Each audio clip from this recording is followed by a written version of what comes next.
Hello दोस्तों, कैसे हैं आप सभी। आप सभी का ही हार्दिक स्वागत और हार्दिक अभिनंदन करती हूँ मैं प्रीति मध्याल। इंडिया के सबसे पहले पॉकेट फ्रेंडली चैनल और ऐप पॉकेट पढ़ाई पर। तो सबसे पहले मैं अपनी सीट एडजस्ट कर लूँ ज़रा, राइट। ओके। सो दोस्तों, आज हम आगे बढ़ेंगे और अपनी जो जाकोबियन एज है उसे आज हम एक्सप्लोर करेंगे और उसको पूरा बहुत अच्छे से माइंड ब्लोइंग टेक्निक्स के साथ सब कुछ लेंगे। पर इससे पहले कि मैं शुरू करूं, एक ख़ास चीज़ मैं आपको बताना चाहती हूँ। ये जो भी आप ऐप पे कोर्स कर रहे हैं एनटीए का, ठीक है, जो पॉकेट फ्रेंडली रेट पे अवेलेबल है दोस्तों, ये कोर्स उन सभी सेट एग्ज़ाम के लिए भी एप्लीकेबल है अगर आप कर रहे हो तैयारी। फॉर एग्ज़ाम्पल, आप मध्य प्रदेश के सेट या हिमाचल के सेट या कहीं के भी सेट की तैयारी कर रहे हो, उसके लिए भी ये पूरा एप्लीकेबल है और ग्लोरियस कलर्स के साथ आपकी सक्सेस को एश्योर करेगा, ठीक है। क्योंकि एनटीए का जो एग्ज़ाम है, I always say it's not mummy papa दादा दादी, इट्स लाइक लेवल ऑफ परदादा परदादी। इससे ऊपर सब्जेक्ट का नॉलेज कुछ होता ही नहीं है। तो अगर आप इसको अच्छे से करेंगे तो वो सारे एग्ज़ाम्स भी आपके ऑटोमेटिकली हो जाएंगे, ठीक है। तो जो हमारे ऐप का लिंक है वो इस वीडियो की डिस्क्रिप्शन में दिया गया है और वहाँ पर बहुत ही पॉकेट फ्रेंडली रेट पे कंप्लीट इंग्लिश एनटीए पेपर 2 का कोर्स अवेलेबल है, जो आपको किसी भी सेट की तैयारी के लिए भी पूरा हेल्प करेगा। सेट ही क्यों, आप चाहे टीजीटी पीजीटी की तैयारी कर रहे हो, असिस्टेंट कमिश्नर का, सॉरी असिस्टेंट आप प्रोफेसर का कमीशन दे रहे हो, उसको फाइट कर रहे हो, आपका इंटरव्यू है, आपकी जॉब लग गई है, बाद में आपको प्रमोशन पे जाना है, ज़िंदगी के हर मोड़ पे ये तैयारी आपको हेल्प करेगी, ठीक है। तो ये मैं थोड़ा सा बताना चाहती थी कि I think this is the point I should share with you कि ये बहुत ही हाई लेवल का हम स्टडी मटेरियल एंड ऑल कर रहे हैं, बहुत ही इजी मैनर में। तो ये कैसे इंग्लिश लिटरेचर का कोई भी एग्ज़ाम हो, टीजीटी है, पीजीटी है, सेट है, असिस्टेंट प्रोफेसर का कमीशन है, आपकी कोई भी जॉब है इंग्लिश लिटरेचर को लेके, इंटरव्यू है, आपकी जॉब लग गई है, आगे आपकी प्रमोशन है, हर जगह आपको ये हेल्प करेगा। तो खुद भी इसमें आएँ और उनको भी लाएँ। और हाँ दोस्तों, हमारा बहुत ही खूबसूरत परिवार है इंस्टा, फेसबुक, टेलीग्राम पर, उसके लिंक भी इस वीडियो की डिस्क्रिप्शन में दिए गए हैं, वहाँ भी उन्हें ज़रूर फॉलो करें, आपका अपना परिवार है। तो आइए ज़्यादा देरी ना करते हुए अब हम अपनी जाकोबियन एज करना शुरू करते हैं। सो दोस्तों, इससे पहले ऑलरेडी मैं 2 एजेस आपको करवा चुकी हूँ, चौसर एंड शेक्सपियर एज, और बहुत ही खूबसूरती के साथ हमने उन दोनों एजेस को लिया, उनके राइटर्स, वर्क और जो भी टर्मिनोलॉजी थी एक्सप्लोर की, और आपने बहुत प्यार भी दिया है, तो उसके लिए दिल से शुक्रिया।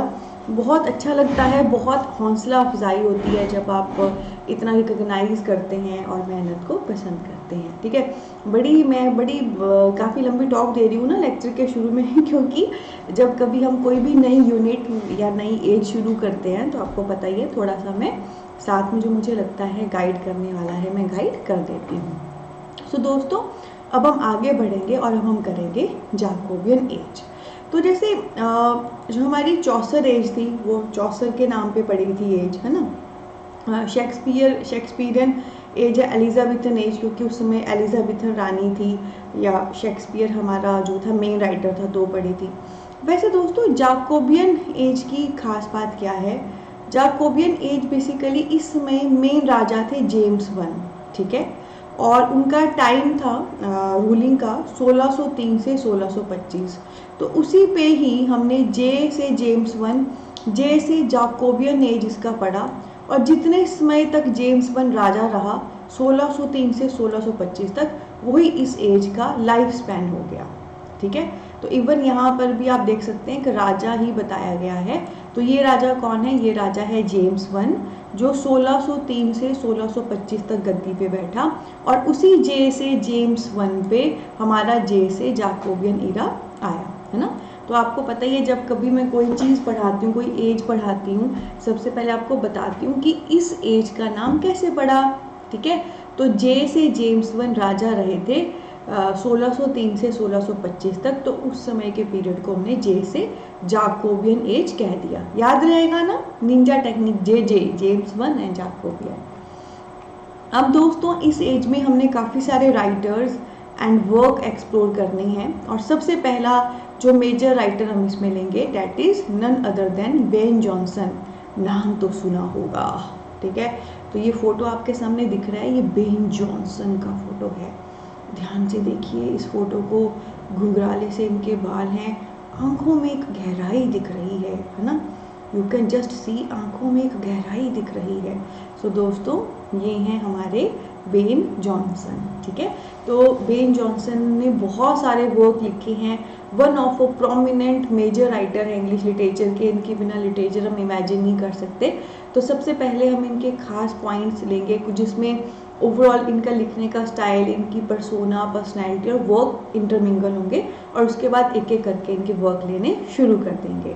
तो सभी अपनी सीट की बेड़ियां बांध ले, लेडीज एंड जेंटलमैन, आ रही हैं आपके सामने बेन जॉनसन। चलिए शुरू करते हैं। तो दोस्तों बेन जॉनसन के बारे में सबसे पहले मैं खास बात बताना चाहती हूँ। इनका जन्म 1573 में हुआ था, 1573 में, और 1637 में इनकी डेथ हो गई थी। देखो 15, 16, 7337 कितना अमेजिंग है ना 15, 16, 7337। तो 1573 में ये पैदा हुए और 1637 में इनकी डेथ हो गई। यहाँ 15 है बॉर्न ईयर में, डेथ ईयर में है 16, ओके। यहाँ पे 73 है बॉर्न ईयर में 73, और डेथ ईयर में 73 का अपोजिट है 37, ठीक है। तो इस प्रकार की ना छोटी छोटी चीज़ें होती हैं, अगर आप करती बार ध्यान दें तो आपको याद हो जाता है। अब एक और चीज़ मैं यहाँ पे आपको बताना चाहती हूँ, खास बात एग्जामिनेशन पॉइंट ऑफ व्यू से, क्योंकि थर्ड एज हम करते करते पहुँच गए हैं। दोस्तों पेपर में बहुत बार प्रश्न आता है कि जो राइटर्स हैं उनको क्रोनोलॉजिकली अरेंज करो। क्रोनोलॉजिकली यानी कि कौन पहले आया कौन बाद में आया। एग्जैक्ट किसी का बॉर्न ईयर या डेथ ईयर नहीं पूछा जाता है, एग्जैक्ट बड़ा रेयर है, पर बेसिकली क्रोनोलॉजिकली अरेंज करने को आते हैं। तो वो आप तभी अरेंज कर सकते हो जब आपको इनके बॉर्न और डेथ ईयर पता हो, ठीक है। और साथ में एक और चीज़ भी है, ये भी कई बार प्रश्न आता है, कौन सा राइटर किस राइटर के कंटेम्परेरी है। कंटेम्परेरी होता है साथ में, यानी कि जब एक राइटर था उसके साथ ही दूसरा कौन सा राइटर था, ऑप्शन दिए गए होंगे। तो उस समय पे भी अगर आपको बॉर्न और डेथ ईयर पता है तो ही आप उसको सॉल्व कर पाएंगे। और ये हम जो भी एजेस में जो भी राइटर्स पढ़ रहे हैं ये सारे ही इम्पॉर्टेंट हैं, इनके बॉर्न और डेथ ईयर, ठीक है। यू मस्ट नो कौन सा राइटर किस एज का है, एंड यू मस्ट नो मैंने बोल दिया एग्जैक्ट पता हो, फिर भी एक आइडिया हो कि डेथ और बॉर्न ईयर क्या है, ताकि चाहे आपको क्रोनोलॉजिकली अरेंज करने को आए पेपर में राइटर, या आपसे पूछ लिया जाए कौन किसका कंटेम्पररी है, आप उसको सॉल्व कर पाए, ठीक है। और एक और बात बता देती हूँ, जब ऐसे क्रोनोलॉजिकली अरेंज करने को आते हैं या आपके कंटेम्प्रेरी पूछे जाते हैं तो ऐसा बड़ा रेयर होता है कि कोई माइनर राइटर पूछा जाए। बेसिकली ये जो राइटर हैं जो बड़े बड़े आप मेन कर रहे हो, Chaucer, Wycliffe, Shakespeare, Ben Jonson, Edmund Spenser, अभी तक हमने जो भी राइटर्स के जिनके हमने काफ़ी वर्क देखे, जिनको मैंने बार बार आपको पढ़ाया, अभी भी या आगे भी पढ़ाऊंगी, बेसिकली वही राइटर्स आते हैं। तो ऐसा मत सोचना कि कहीं से कोई भी राइटर उठा के दे देंगे और आपको प्रॉब्लम होगी, नहीं। बेसिकली ब्रिटिश हिस्ट्री क्लासिक्स जो एजेस हैं वहीं से ही राइटर उठा के ये प्रश्न पूछ लिए जाते हैं, और वो भी जो पॉपुलर राइटर हैं, ठीक है। तो दीज आर द थिंग्स आपने ध्यान रखना है, ओके। और इसमें भी एक आपको एक और टिप दे देती हूँ, एटलीस्ट जब आप सारी एजेस कर लोगे, अभी तो आप पढ़ रहे हो आगे पढ़ रहे हो, हर एज की एक लिस्ट तैयार हो जाएगी कि इस एज में ये राइटर था, है ना।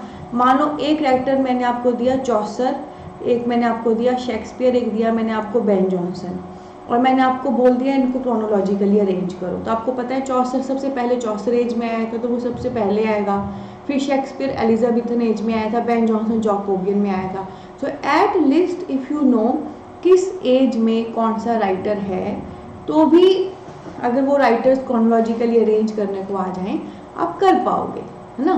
क्योंकि पूरा पढ़ने के बाद आपके माइंड में ग्रुप बन जाएगा, अच्छा ये सबसे पहले थे चौसर एज के राइटर, अच्छा ये उसके बाद थे एलिजाबेथन के, अच्छा ये उसके बाद थे जैकोबियन के, अच्छा उसके बाद इसके, तो वो भी हो जाएगा। तो ना आगे आगे आप बढ़ते जाएंगे और पीछे का इस प्रकार से कवर होता जाएगा। ये बहुत ही खास बातें मैं आपसे शेयर कर रही हूँ दोस्तों।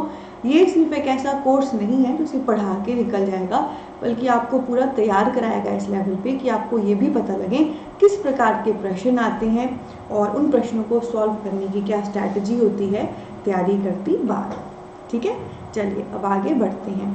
तो दोस्तों बेन जॉनसन का जन्म 1573 में हुआ था और 1637 में डेथ हो गई थी। दोस्तों इनका जन्म वेस्टमिनिस्टर में हुआ है, तो इंग्लैंड की जगह है वेस्टमिनिस्टर, वहाँ पे इनका जन्म हुआ है।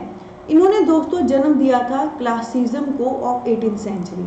अभी जाकोबियन के बाद हम पढ़ेंगे रिस्टोरेशन एज और भी पढ़ेंगे, तो एक जगह पे क्लासिज्म का जिक्र आएगा।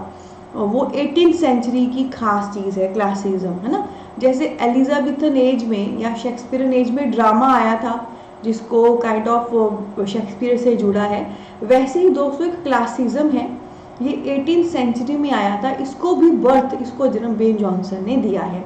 तो मैं थोड़ा सा आपको बता देती हूँ कि इसका मतलब क्या है। तो ऐसा है कि क्लासिज्म आया तो बाद में है, जाकोबियन एज के बाद आया है, 18th सेंचुरी में आया है, पर उसका जो बीज था ना वो बेन जॉनसन ने बो दिया था। क्लासिज्म क्या होता है, जो भी हमारा एंशियंट चीज़ें हैं उसको पकड़ के रखना और आगे बढ़ना। ठीक है, जैसे हम क्या करते हैं समय के साथ हम मॉडर्न होते जाते हैं, है ना, वी गोज ऑन मॉडर्नाइजेशन, हम मॉडर्न होते जाते हैं। क्या मैंने सही कहा? हम मॉडर्न होते जाते हैं, नई नई चीज़ें एक्वायर करते जाते हैं, राइट, और पिछला हम भूलते जाते हैं। पर बेन जॉनसन ने ऐसा नहीं किया, क्योंकि हम इनको इंग्लिश लिटरेचर में पढ़ रहे हैं। सो लिटरेचर के रिगार्डिंग जब कभी इन्होंने जो लिटरेचर लाया उसमें इन्होंने जो पुरानी चीज़ें थी उनको बांध के रखा। जैसे जो पुराना लिटरेचर का स्टाइल था, कैसे उस पर लिखते थे, क्या स्टोरी लाइन थी, क्या करेक्टराइजेशन थी, वो सारा इन्होंने अपने वर्क में बांध के रखा। ठीक है, सो क्लासिज्म इज़ नथिंग बट ऐसा लिटरेचर जो पुरानी चीज़ों को ही आगे लेकर आए।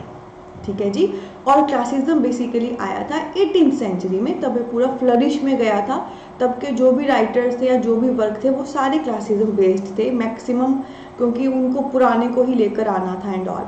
तो पर उसका जो बीज है वो बेन जॉनसन ने डाल दिया था, उन्होंने बिगिन कर दी थी। और ये हम आगे देखेंगे भी, जब हम इनके वर्क देखेंगे तो आपको पता लगेगा कि कैसे इन्होंने अपने वर्क में मतलब कहीं ना कहीं पुराने स्टाइल वैसी स्टोरी लाइन जो है यूज़ की है। ठीक है, सो क्लासिज्म भले ही 18th सेंचुरी में आया हो, पर उसका जो बीज है वो 16th सेंचुरी में ही बेन जॉनसन ने डाल दिया था।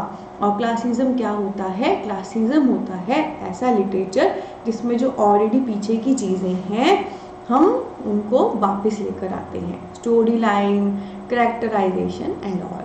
ठीक है, तो आई होप कॉन्सेप्ट भी क्लियर हो गया और आपको पता भी लग गया। यू कैन सी ये एक एक पॉइंट, एक एक एमसीक्यू है, फुल कॉन्सेप्ट है ना। और आप देख सकते हैं प्रॉपर कलर कॉम्बिनेशन का ध्यान रखा गया है ताकि सही चीज़ सही तरीके से आपको दिखे भी, और पढ़ा तो मैं वैसे रही हूँ कि आपके दिमाग में आ जाए। उसके बाद दोस्तों एक खास बात आपको बताना चाहती हूँ। एक काइंड ऑफ जैसे स्टेज पे ये थे, जैसे ड्रामा वगैरह परफॉर्म कर रहे थे, तो वहाँ पे एक लड़ाई का सीन हो रहा था। ठीक है, तो लड़ाई में ना मारना था एक एक्टर को, तो इन्होंने ना गलती से सच में ही एक एक्टर को मार दिया था। इससे संबंधित मैं आपको बताना चाहूँगी, अमिताभ बच्चन का सुना है आपने? अमिताभ बच्चन किस मूवी की शूटिंग कर रहे थे, दीवार या किसकी, तो उन्होंने उसके पेट में घुसा मारना था विलेन ने, इतनी जोर से घुसा बच गया या पता नहीं क्या हुआ, वो मतलब डेथ बेड पे थे ऑलरेडी, और ये भी बोलते हैं कि उनकी सांसें भी चली गई थी और फिर से उनकी सांसें आई हैं, है ना।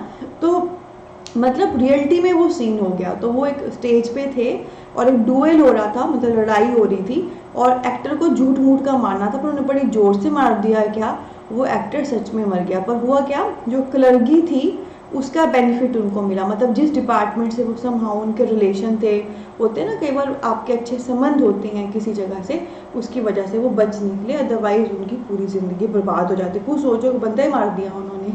ठीक है, तो ये भी एक इंसिडेंट उनसे हुआ है उनकी लाइफ में।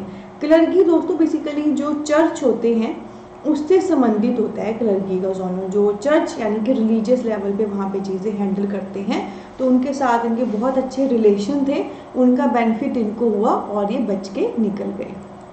उसके बाद दोस्तों इन्होंने एक कॉमेडी लिखी है जो काफ़ी पॉपुलर है, दैट इज़ ईस्टवर्ड हो। जैसे मैंने कहा ही है, ये जो फीचर्स हम बेन जॉनसन के ले रहे हैं, इसमें हमको बहुत सारी चीज़ें पता लगेंगी उनकी पर्सनैलिटी, पर्सोना एंड वर्क के बारे में। सो दोस्तों, इनकी कॉमेडी थी ईस्टवर्ड हो, ठीक है। इसमें खास बात बताती हूँ, इसमें उन्होंने किंग जेम्स के प्रति ऑफेंस शो किया है। डिफेंस होता है बचाव करना, ऑफेंस होता है अटैक करना। तो इस पे उन्होंने किंग जेम्स जो उस समय राजा थे उन पे अटैक किया था। और ये वर्क दोस्तों उन्होंने अकेले नहीं लिखा है, बल्कि चैपमैन और मार्स्टन के साथ मिलकर लिखा है। तो ये जो ईस्टवर्ड हो, जो कॉमिक वर्क है, ये इनका इंडिविजुअल वर्क नहीं है, चैपमैन और मार्स्टन के साथ लिखा है। एक बात भी बता देती हूँ, चैपमैन के तो ये रियल लाइफ में फ्रेंड थे, पर मार्स्टन के रियल लाइफ में एनिमी थे। मतलब मार्स्टन से इनकी बनती नहीं थी, वो तो चलो इनको ज़रूरत पड़ी तो ये कहावत है गधे को बाप बनाना, क्योंकि इनके लिए वो इतने इम्पॉर्टेंट नहीं थे, वो नहीं बनती थी। बोलते हैं जरूरत होती है तो कर लेते हैं। तो वैसे ही ये वर्क उन्होंने 2 पर्सन के साथ मिलकर लिखा, चैपमैन और मार्स्टन। चैपमैन तो नो डाउट उनके मित्र थे, पर मार्स्टन से उनकी नहीं बनती थी, वो उनके शत्रु थे, पर फिर भी काम के लिए वो उनके साथ हो गए, ठीक है। तो ईस्टवर्ड हो ये एक कॉमेडी है, बेन जॉनसन की कॉमेडी है, और इस पे उन्होंने किंग जेम्स पे ऑफेंस यानी कि अटैक किया है। जैसे कॉमेडी है तो कॉमिक के सारे जो जोक्स वगैरह होंगे वो किंग जेम्स पे हैं, ठीक है। और अपने मित्र चैपमैन और शत्रु मार्स्टन के साथ मिलकर उन्होंने लिखा है। इसके बाद दोस्तों खास बात क्या है कि इवन बेन जॉनसन का एक काफ़ी पॉपुलर प्ले है every man in his humour, जो 1598 में आया था, ठीक है। और आपको जान के ये हैरानी होगी, शेक्सपियर जैसे महान राइटर ने इस वर्क में प्ले किया है, एक्टिंग की है, ठीक है। तो पिछली एज शेक्सपियरन है, उसके बाद ही अब जाकोबियन आ गई है। तो एग्जैक्ट ऐसा नहीं होता कि एक राइटर एक एज तक ही सीमित है, वो तो हम थोड़ा सा एक एवरेज लेके चलते हैं। तो बेन जॉनसन के समय भी शेक्सपियर थे, और बेन जॉनसन के play every man in his humour में जो 1598 में आया था, उन्होंने शेक्सपियर ने इसमें प्ले किया था, जो कि बहुत बड़ी बात है, ठीक है। और मैंने आपको पीछे जब एलिजाबेथन एज पढ़ाई थी, शेक्सपियरन एज पढ़ाई थी, अगर आपको याद हो वहाँ पे मैंने आपको एक चीज़ बोली थी कि शेक्सपियर तब पॉपुलर नहीं हुए थे जब वो जिंदा थे, अपने मरने के बाद वो पॉपुलर हुए हैं, ठीक है। तो इस समय वो एक नॉर्मल से पर्सन थे जो ड्रामा लिखते थे। उसके बाद दोस्तों एक खास बात क्या है कि किंग जेम्स जब असेशन हुई थी, जब मतलब काइंड ऑफ उनको गद्दी पे बिठाया गया था, तो जॉनसन एक मास्क करके एक प्ले किया था, परफॉर्म मतलब उसको परफॉर्म करवाया था, लिखा था। इस वजह से उनको रॉयल फेवर भी मिले थे, ठीक है। मास्क क्या होता है दोस्तों? मास्क ना एक प्रकार का ड्रामा ही होता है, जिसमें जो पात्र होते हैं जो स्टेज पे प्ले कर रहे हैं या ड्रामा प्ले कर रहे हैं, उन्होंने मास्क पहने हुए होते हैं, ठीक है। जैसे मान लो कोई अगर इविल को रिप्रेजेंट कर रहा है, उसने ब्लैक मास्क पहना होगा, कोई पावर अच्छी डिविनिटी को कर रहा है, वो वाइट पहना होगा, है ना। कोई मतलब क्षत्रिय टाइप है, खून खराबे वाला, उसने रेड पहना होगा। सो मास्क ना थोड़े से इंटरेस्टिंग हो जाते हैं जनता को देखने के लिए, क्योंकि नॉर्मल एक्टर्स प्ले कर रहे हैं तो मज़ा कुछ अलग लेवल का होता है, पर उन्हीं एक्टर्स ने अगर मास्क लगा लिए तो जनता जरा ज़्यादा अट्रैक्टिव होकर देखती है। तो जब किंग जेम्स की असेशन हुई थी, यानी कि किंग जेम्स जब गद्दी पे बैठे थे, तो जैसे समारोह टाइप होते हैं, तो उस समारोह में उन्होंने एक मास्क परफॉर्म किया था, ये उन्होंने ही लिखा था, उनके एक्टर्स ने परफॉर्म किया था। वो सबको इतना पसंद आया कि उनको रॉयल फेवर मिला था, मतलब राजा की तरफ से स्पेशल मिला था, भैया आपने बहुत अच्छा किया है, एंड कुछ बेनिफिट्स उनको मिले थे। इसके बाद दोस्तों 1616 में उन्होंने स्टेज के लिए लिखना छोड़ दिया था, ठीक है। 1616 में उन्होंने स्टेज के लिए लिखना छोड़ दिया था, ठीक है। मतलब आप देख ही सकते हो, मास्क हो गया तो ये प्रकार का ड्रामा ही है एंड ऑल। तो 1616 में उन्होंने इसको लिखना छोड़ दिया था। आगे भी दोस्तों इनके कुछ पॉइंट्स हैं और इनकी थिंकिंग है, इसको मैं आने वाले लेक्चर में लूँगी, पर अभी मैं आपको बता देती हूँ कि आपने गूगल से क्या क्या सर्च करना है। तो गूगल से एक तो आप बेन जॉनसन को भी सर्च कर लो, उसके बाद क्लासिज्म, ये एक लिटरेरी जॉनर है, इसको भी सर्च कर लो, इसके कैरेक्टरिस्टिक आ जाएंगे। फिर ईस्टवर्ड हो जो कि कॉमिक वर्क है बेन जॉनसन का, इसको भी गूगल से सर्च कर लो। Every man in his humour बहुत पॉपुलर वर्क है बेन जॉनसन का, सर्च कर लो। और मास्क बाय बेन जॉनसन भी गूगल से सर्च कर लो, ठीक है। और जैसे ही आप ये जो भी वर्क या राइटर या वो जो टर्म है क्लासिज्म सर्च करोगे, बिल्कुल टॉप पे जो भी लाइंस आएंगी 4-5 वो आपने जोट डाउन कर लेनी है, ठीक है।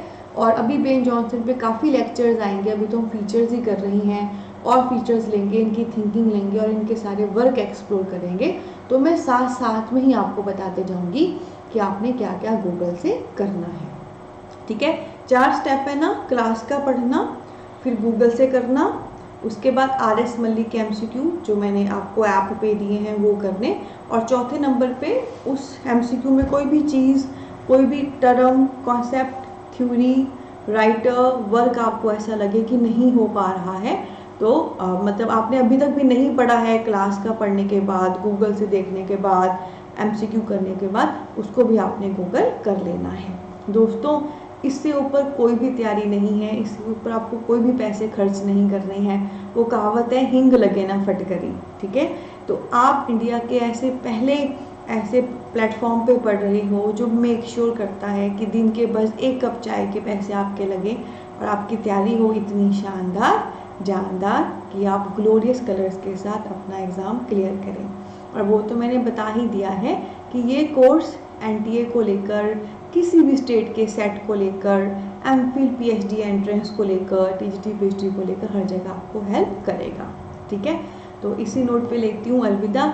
सेशन अच्छा लगा हो, जो भी टिप्स ट्रिक्स टेक्निक्स मैंने आपसे शेयर किए अच्छे लगे हों तो सेशन को ज़रूर थम्स अप दें, प्यार दें, और ख़ुद भी आइए दोस्तों, बाकी सबको भी लेकर आइए। ऐसे ही मस्त तरीके से कंप्लीट इंग्लिश NTA पेपर 2 का कंप्लीट कोर्स अवेलेबल है हमारे पॉकेट पढ़ाई ऐप पर, जो लिंक है इस वीडियो की डिस्क्रिप्शन में दिया गया है। और आने वाले NTA एग्ज़ाम के लिए वहाँ पे कोर्स पूरा लॉन्च हो चुका है, जहाँ पे complete study material, mock test, test series, practice paper and PYQs और बहुत ही mind blowing video lectures series में मौजूद हैं। साथ में दोस्तों एक और ख़ास बात कि हमारा बहुत खूबसूरत परिवार है, आपका बहुत खूबसूरत परिवार है फेसबुक, इंस्टा, टेलीग्राम पर, उसको भी फोकस करें। और एक और चीज़ आज मैं आपसे शेयर करना चाहती हूँ, जब मैं जोश टॉक्स पे जाके आई थी वहाँ भी मैंने मेंशन किया था कि कैसे जो हमारा पॉकेट पढ़ाई है, इंडिया का पहला पॉकेट फ्रेंडली एजुकेशन ऐप है, जहाँ पर हम लिटरली लोगों की हेल्प करना चाहते हैं कि हर घर पढ़ाई पहुँचे क्वालिटी, और हर बच्चा पढ़े, आगे बढ़े, ट्रूली डेमोक्रेटाइजिंग एजुकेशन इन इंडिया। तो ये तो था ह्यूमन डेवलपमेंट के लिए। तो वैसे ही ये पॉकेट पढ़ाई दोस्तों मयान NGO से जुड़ा हुआ है, जो है ह्यूमैनिटी डेवलपमेंट के लिए। तो आप जो भी कोर्स बाय कर रहे हो पॉकेट पढ़ाई पे, आपके लिए तो फ़ायदा है ही, क्वालिटी एजुकेशन इतने कम रेट पे, उसका एक फ़िक्स हिस्सा दोस्तों मयान NGO के लिए जा रहा है। और मयान NGO के भी जो YouTube चैनल हैं, जो इंस्टा हैंडल एंड ऑल, वो सब लॉन्च हो चुका है। तो डू सर्च मयान। जैसे पॉकेट पढ़ाई आपका अपना परिवार है, वैसे ही मयान भी आपका अपना परिवार है, ठीक है। मैं दिल से चाहती हूँ यहाँ पॉकेट पढ़ाई पे आप अच्छे से पढ़ें, आपको ज़िंदगी में सारी खुशियाँ मिलें और आप सब जगह खुशियाँ बांटो अपने परिवार में, सब जगह। वैसे ही आपको जान के ये फ़ख्र महसूस होगा कि आप सिर्फ इंसानों के लिए नहीं बल्कि इंसानियत के लिए भी काम कर रहे हो। आप जो कोर्स ले रहे हो वो हेल्प कर रहा है एनिमल्स और प्लांट्स को थ्रू आउट वर्ल्ड। बहुत सारा प्यार, बहुत सारी ब्लेसिंग, टेक केयर। मयान की स्पेलिंग है MYAAN, और उस पर भी मैं एक वीडियो बनाऊंगी, पूरे कॉन्सेप्ट के साथ में समझाऊंगी आपको कि वो नेम मेरे अंदर कहाँ से आया एंड क्या कॉन्सेप्ट है। Take care.